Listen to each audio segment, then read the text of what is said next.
name is Holly. Welcome to the Murder She Shed.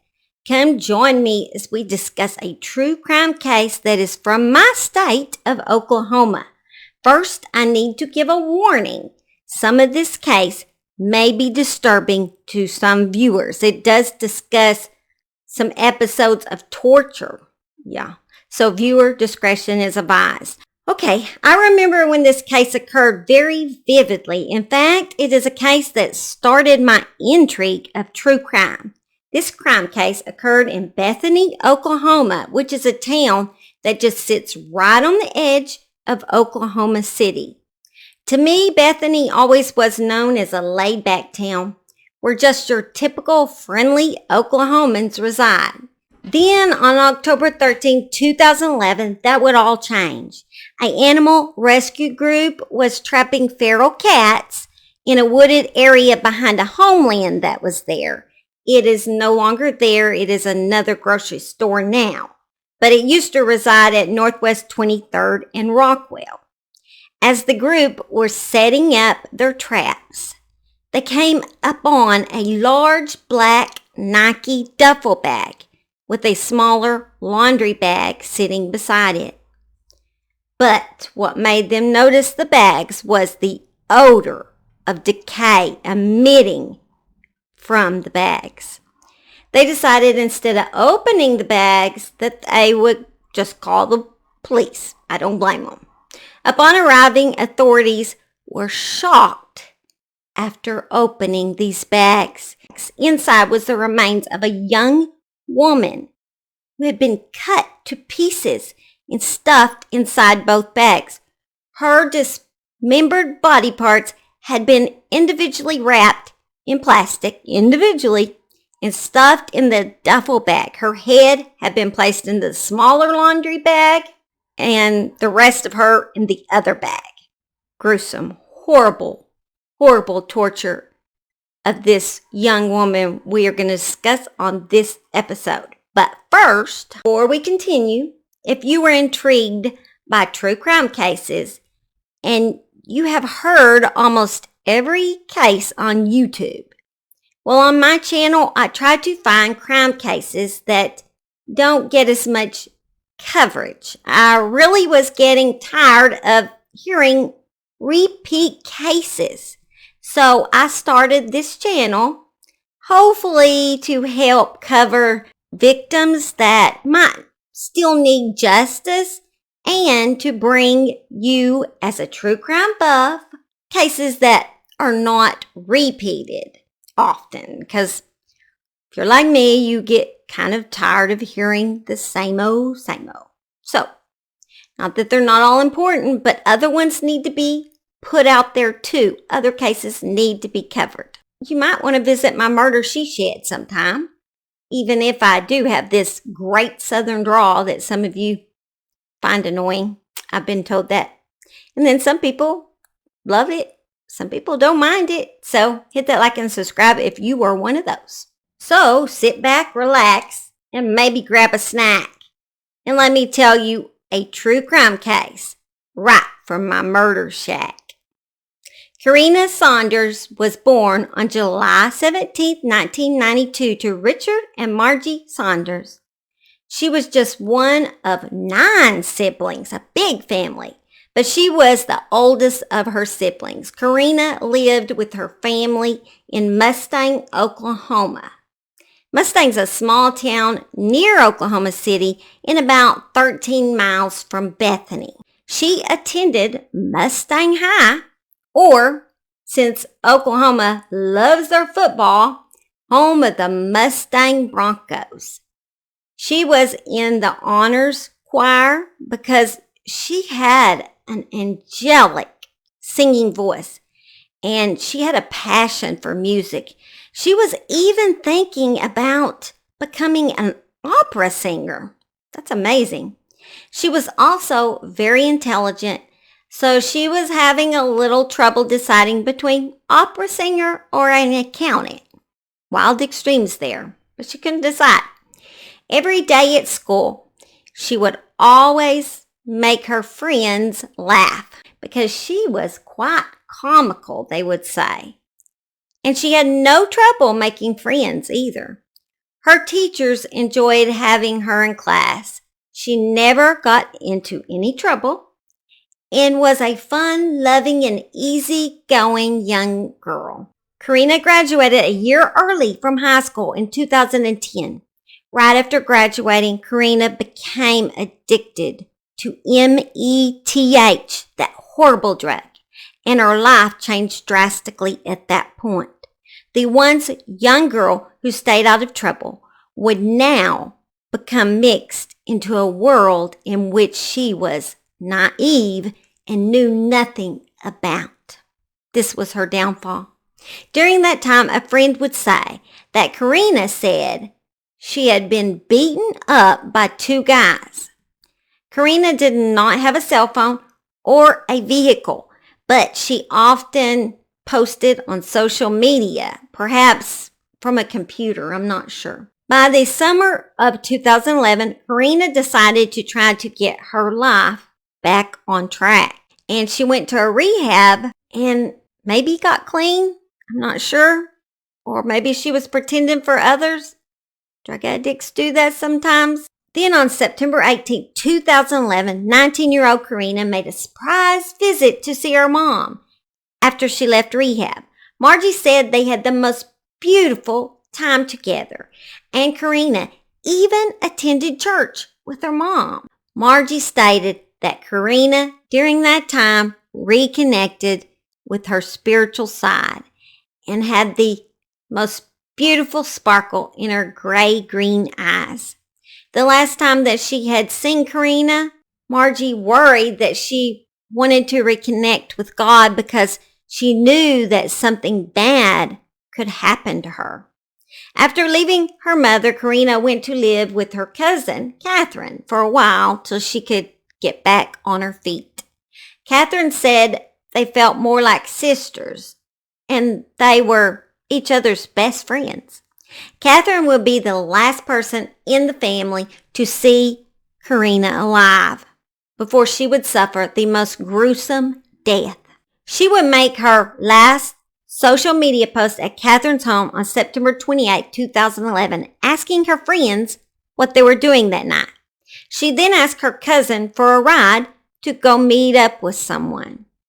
Catherine drove her, but was worried that Carina might be going back to her old lifestyle. Catherine dropped Carina off at a Oklahoma City Taco Bell, where she seen Carina get into a mid-1990s blue or gray Chevrolet Blazer. The owner of that vehicle was 44-year-old Kenny Richards. Carina had thought of him as a friend despite his desire to turn her into a porn star. Some people seem to think that he pimped her out. Kenny said they hung out for a while and then he took her to an apartment complex in Oklahoma City called Studio 41 Apartments. Then on October 6th, she encountered a friend from high school named Keegan who lived at the Studio 41 Apartments. Keegan said he seen Carina sweeping dirt off the sidewalk at the apartments. She told him she was staying with the handyman that took care of those apartments. And she was, in exchange for staying there, she was doing work at the complex for him.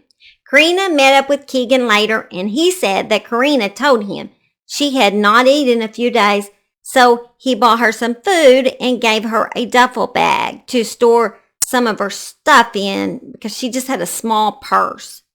But this was not the same bag as her body was found in later. It was not the same bag. It was a green bag. The one she was found in was a Nike bag. On October 8th, Carina was captured on CCTV footage outside of Newcastle Casino and Gaming Center. Video footage shows Carina getting into a red four-door Ford pickup truck. A dark vehicle is parked nearby, and the women in the video appear to be begging Carina not to get into the truck. They are in the other vehicle. There appears to be multiple men in the truck, but only one gets out of the truck. He has tattoo sleeves on both arms. This is the last time Carina Saunders was seen alive. Nobody in the footage has ever been identified. Here is a picture of the truck that she got into that day.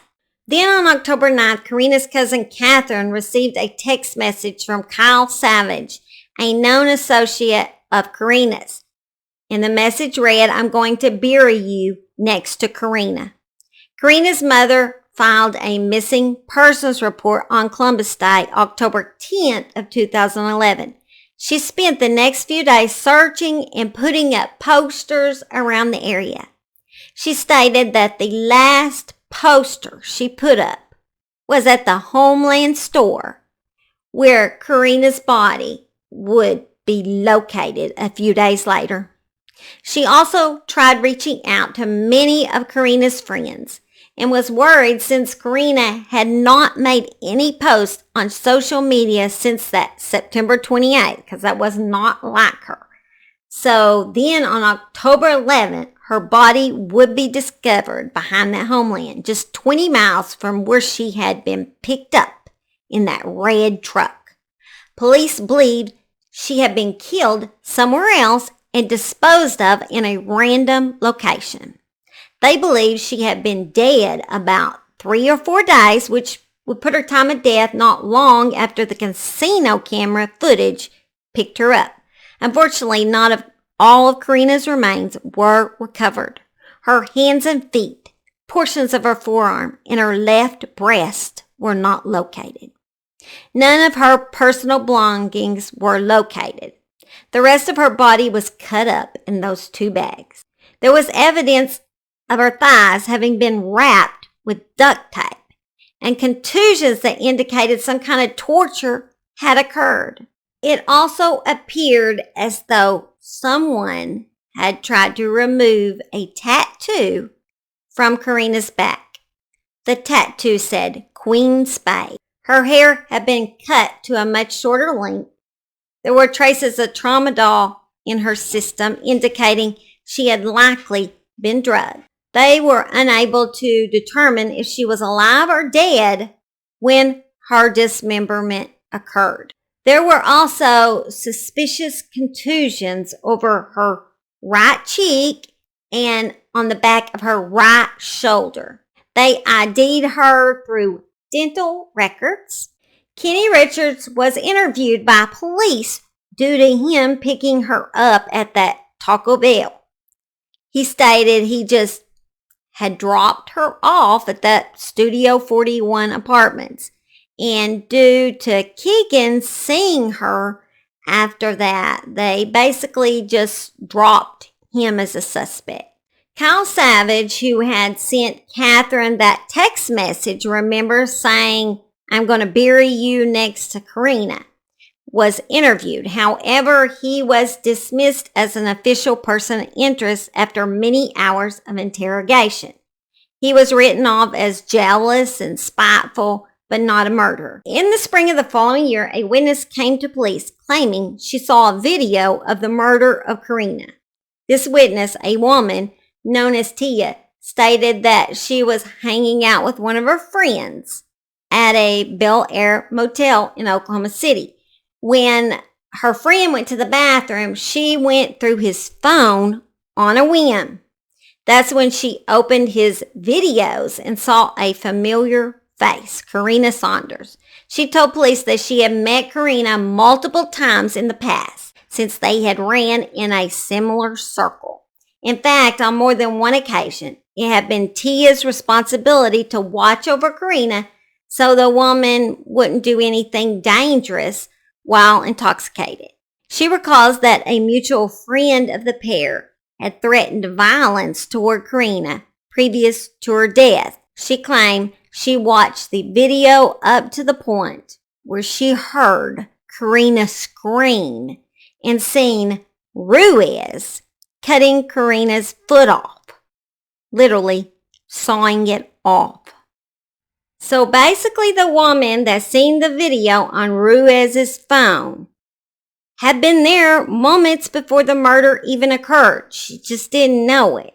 And she said that a man named Jimmy Massey had showed up right before she left and joined Luis Ruiz. Jimmy Massey was a drug dealer that had been arrested on drug charges during that time. And Lewis had been arrested on shoplifting charges, so they were both in jail. She also said the murder happened in a now demolished home at 3500 South Harvey Street. And she said that's where the murder occurred. Weird thing is, the house had just been demolished the day after Carina's body was found, supposedly due to all the complaints of drugs and prostitution happening inside the house. The neighbors had been asking the city to tear it down. But in some weird coincidence, it was torn down the day after Carina's body was found. Or was it a coincidence? 2 inmates in the cell with Jimmy Massey would say he had confessed to dismembering Carina in that house. Jimmy Massey then gave a statement to police that he was present when Carina was murdered. Ruiz's girlfriend came forward and stated they had to babysit Carina 2 times in the past, and Ruiz had said that Carina was going to be dealt with. Then another witness came forward saying she had went with Carina to that house that day, and she had watched Ruiz beat Carina and then tie her up. She said he then dragged her to an upstairs room and tied her to a small table. She stated that Carina was screaming as Ruiz was cutting off her left foot. After he had the left foot cut off, he then attempted to cut off her right foot, but the saw broke. I can't even think about it too deeply. It's awful. The woman stated at this point she feared for her life and jumped out the upstairs window to escape. There were many witness statements, but no real evidence. Over time, the witnesses' credibility would come into question. One of the witnesses was later involved in an attempted kidnapping. Investigators searched for the alleged video for months, even said they would give people money if they could come forward with this video. The original woman who claimed to have seen everything changed her story from having seen it to having heard about it. The case was beginning to crumble. In February 2013, all charges against Massey and Ruiz were dropped. There were several issues going on with the Bethany Police Department. Several officers were fired due to missing police evidence, mainly drugs that were stolen. But later charges were dropped on the officers, and they were also rehired. It is not ever made clearly why charges were dropped. Here is a video of Massey proclaiming his innocence. I'm not a monster. Even though his murder charge was dropped, Massey knows some still believe he was involved, which is why he's speaking out publicly now for the first time. Still going through it. For no reason. Massey admits he's made some bad choices and says he's most regretful of the drug dealing. He believes Bethany police rushed to judgment because of it. I was the street pusher. I was just let a man on the tunnel pole. Massey says his drug dealing was don't ask, don't tell. So when detectives presented him with a lineup of women involved in the local drug trade, he didn't recognize any of them, not even Carina. I never sold no drugs to her. I never met her. I never even seen her. I don't even know who she is. How is it possible that you are operating in these drug circles, but you don't know anyone who was participating? I didn't pay attention. I just wanted my money. Massey says he told police the same story. And even though he had been on a bender just before the interrogation, he says he definitely didn't confess to anything. I was drunk. I was high. I was partying. No. And then when I came to, like I said, I'm in the Bethany Police Department with M1 on my door. Ask them what that is, and they said murder one. Did you kill Carina Saunders? No, I did not. I did not. I had nothing to do with her death. Did you hurt Carina Saunders? Never heard, because I never met her. Don't even know who she is. Bethany, police say that you admitted to being present for the murder. Did you witness her murder? No, I didn't. I'm saying I've never been around anybody. I don't know who did it, and I never witnessed anything. Ruiz came back and sued the city for he stated false claims against him because he had an alibi when the murders had occurred, and he accused the officers of being deceptive. Ruiz actually won this case. The OSBI took over the case at this point, and they started focusing on Richard. Do you remember him? The man who gave Carina a ride to Taco Bell. Kenny Richards was one of the last known people to see Carina alive. In March 2012, Kenny would report the death of another young woman who worked as an exotic dancer. Tips came in that he had murdered Carina and buried her belongings on his property, which he sold a year after Carina's death. They confiscated a phone of Kenny's and found a picture of Carina that they had never seen before. And they did not make it clear what this picture was. Then on April of 2017, they conducted a search on the property that used to belong to Kenny. They found a woman's shirt, jacket, and sandals were found buried inside of an old septic tank on his property. As of this time, Kenny has never been charged with any crimes related to this case.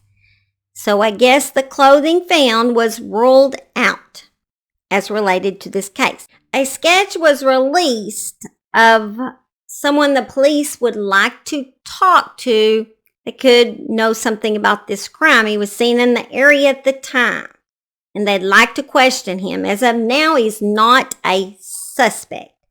I'm going to put a side-by-side of this sketch and Kenny, and you decide if you think it looks a little like Kenny. Like I said, as of now, Kenny is innocent until proven guilty, and no charges have been brought against him.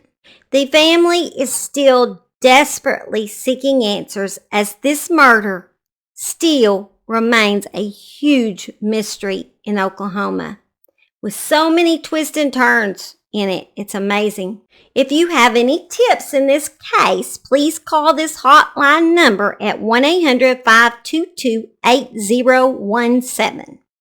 All right, guys, hopefully for this family, the case is solved soon. Hope y'all have a great weekend. Love y'all. And I am going to end with this video of my husband pulling a huge snake out of our ducks' pens. We often find them in there. They eat their eggs, and he has an egg in his belly. You can see it on there. I just thought it was cute of Simon because he hates snakes. And you can tell in the video, he don't want nothing to do with that thing. And I cannot blame him on that. But don't worry, the snake was not harmed. We just released him across the road in a field. So the snake is there to come back another day. Anyway, I will see y'all later, and I hope y'all have a great weekend. Like I said, be safe out there, and I am headed to Canada tomorrow. So bye. I'm out of here. Oh God, he's huge.